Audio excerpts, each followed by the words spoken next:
Zaman sekarang, siapa sih yang gak tahu Bandung? Bumi Pasundan lahir ketika Tuhan sedang tersenyum.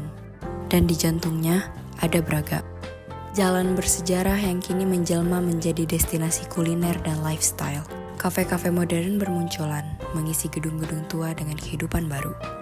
Tempat anak muda berkumpul, bekerja, dan menikmati kopi. Tapi, kalau kamu menoleh ke samping, kamu akan menemukan cerita yang berbeda. Nanya ini atas nama Bapak siapa ya dan umurnya berapa? Rosid, nama umur 60. Ini Pak Rosid, 60 tahun. Beliau berjualan cuanki di trotoar Braga. Seperti nama jualannya, ia mencari cuan berjalan kaki menggunakan pikulan. Saya sempat mengobrol dengan Pak Rosid, pemilik pikulan cuanki ini. Beliau sebenarnya keberatan kalau diwawancarai sambil ditodong kamera. Tapi beliau baik hati mau berbagi ceritanya. Pertama-tama saya tanya, cuankinya dari mana? Ternyata dari Ciamis, dibawa khusus ke Bandung untuk dijual di Braga. Dan yang lebih menarik, beliau baru jualan di sini 5 hari. Lalu sehari bisa laku berapa porsi? Pak Rosid bilang kalau lagi rame bisa 20 porsi, tapi kalau lagi sepi ya cuma 10 porsi. Harganya Rp15.000 per porsi. Apakah beliau pernah digusur atau bermasalah dengan petugas? Untungnya, enggak. Sejauh 5 hari ini beliau aman. Berbeda dengan banyak pedagang kaki lima lain yang sering bermasalah dengan Satpol PP atau pengelola kawasan.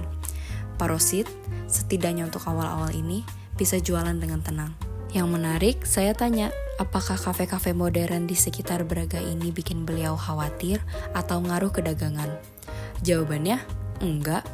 Malah beliau bilang kalau mereka beda pasar. Orang yang beli cuanki ya bukan orang yang ke kafe, begitu juga sebaliknya. Tapi ketika saya tanya tentang masa depan jajanan tradisional seperti cuanki, di sini Pak Rosid jujur. Beliau bilang pasti bisa kalah sama makanan modern. Pelanggan beliau kebanyakan siapa? Pekerja yang baru pulang kantor, orang-orang yang lewat lihat gerobaknya, terus tertarik nyoba. Bukan pelanggan tetap yang datang setiap hari, lebih ke pembeli spontan. Di akhir obrolan, saya tanya apakah beliau punya pesan untuk anak muda yang sekarang mungkin lebih suka jajan di kafe. Jawabannya simpel, kalau bisa, lebih banyak makan di sini, di jualannya. Bukan karena lebih enak atau lebih baik, tapi ya, ini satu-satunya cara mereka bertahan. Pak Rosid bilang kafe tidak mempengaruhi dagangannya secara langsung. Mungkin benar, mereka melayani pasar yang berbeda. Tapi ada yang menarik di sini. Pak Rosid baru 5 hari jualan di Braga. 5 hari, belum cukup waktu untuk benar-benar merasakan dampaknya. Sejauh ini, beliau beruntung tidak pernah digusur. Tapi pertanyaannya, berapa lama keberuntungan ini bertahan?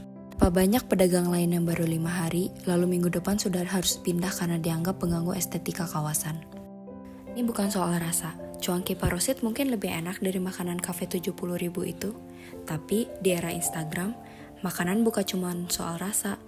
Makanan adalah konten, adalah identitas, adalah status. Dan cuanki yang dimakan sambil berdiri di pinggir jalan tidak bisa bersaing dengan latte art dan interior estetik yang bisa dipost ke Instagram story. Ini bukan romantisme makanan tradisional harus dilestarikan, ini soal ekonomi dasar. Ketika margin keuntungan terlalu tipis, ketika pelanggan semakin sedikit, ketika ancaman penggusuran selalu ada meski belum terjadi, usaha itu akan mati dengan sendirinya. Pesannya simpel, kalau bisa makan di sini. Tapi pesan itu sebenarnya adalah permohonan. Permohonan untuk diingat, untuk tidak dilupakan di tengah hingar-bingar modernisasi. Permohonan dari pedagang yang baru 5 hari mencoba, dan berharap bisa sampai hari ke-6, ke-7, dan seterusnya. Pertanyaan untuk kita, apakah kita masih punya tempat untuk yang sederhana, untuk yang baru mencoba, atau kita sudah terlalu sibuk foto makanan untuk diupload?